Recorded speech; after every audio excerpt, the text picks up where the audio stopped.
Ya, Assalamualaikum warahmatullahi wabarakatuh. So hari ni aku nak sambung video berkenaan tentang Alza, tentang infotainment. Alright, infotainment yang ada dalam Alza. Okay, jika korang beli yang advance, dia akan bagi head unit ni. Alright, ni standard head unit saja. Aku memang tak tukar head unit lah. Aku pakai yang sedia ada saja. Head unit ni dia ada Android Auto dan juga Apple CarPlay. Alright, tapi dia bukan wireless lah. Alright, dia guna kabel lah. Kena guna kabel macam tu sambungan. Dia kena guna kabel. Itu dia punya tu lah.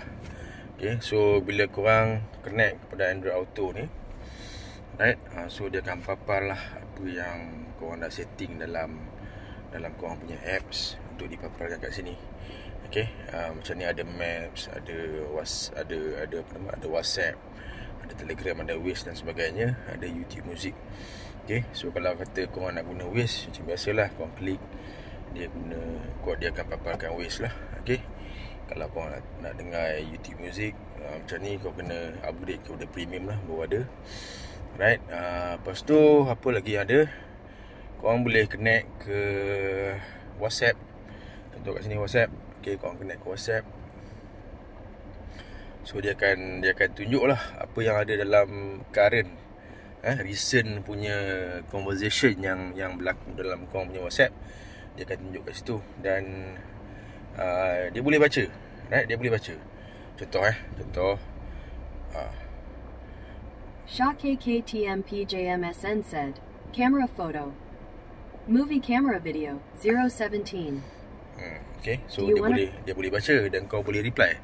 Tapi kau boleh reply menggunakan voice lah. Okay, gunakan voice saja.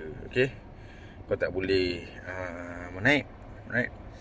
Okay, kemudian lain pada tu, Telegram pun ada.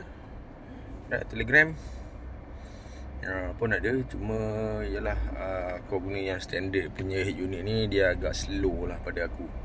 Right, dia agak slow.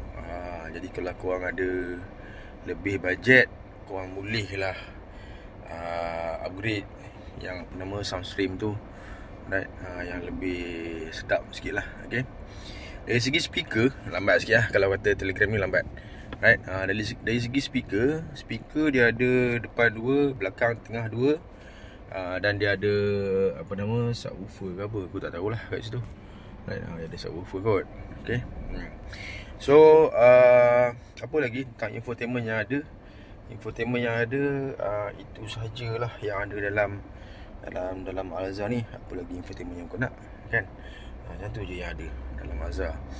Okay, so kalau kata korang nak tengok YouTube kat sini, aku rasa ada cara dia. Nanti aku try hack tengok apa benda yang boleh buat YouTube. Tapi last time aku buat dekat aku punya BRB, dia boleh tengok YouTube. Tapi ada cara dia, kau kena install app dan sebagainya. Yang ni aku tak buat lagi. Okay, nanti aku akan tunjuk korang macam mana nak buat. Okay, untuk standard yang itu yang ada. Korang boleh buat call dan sebagainya. Okay, pada aku pada aku standard ni dah okey dah lah. Dah okey dah untuk kegunaan harian, kan? Sebab kita guna kereta, bukan kita stay dalam kereta. Kecuali kalau kau stay dalam kereta lah. Okay, kita guna kereta time to time saja. Mungkin sejam 2 dalam kereta, balik kampung jauh ke, itu je. Jadi tak perlu ni sangat. Pada aku kalau korang ada duit lebih, korang boleh lah tukar. Right, okay. Apa lagi? Dari sudut safety. Okay, aku cerita sikit daripada sudut safety lah. Dari sudut safety, Alza ni dia ada airbag kat sini. 2, ada airbag kat sana, ada airbag kat sini. Right, tak nampak. Okay, ada airbag dekat dia punya pillar tu. Okay, situ pun ada 1. So ada 1, 2, 3, 4. Dekat seat pun ada. Dekat seat ada. Pusing-pusing aku tunjuk kat korang. Okay, tu pun ada 1. Okay, ada airbag. Belakang tak ada rasa. Tengok lihat belakang. Oh, belakang ada.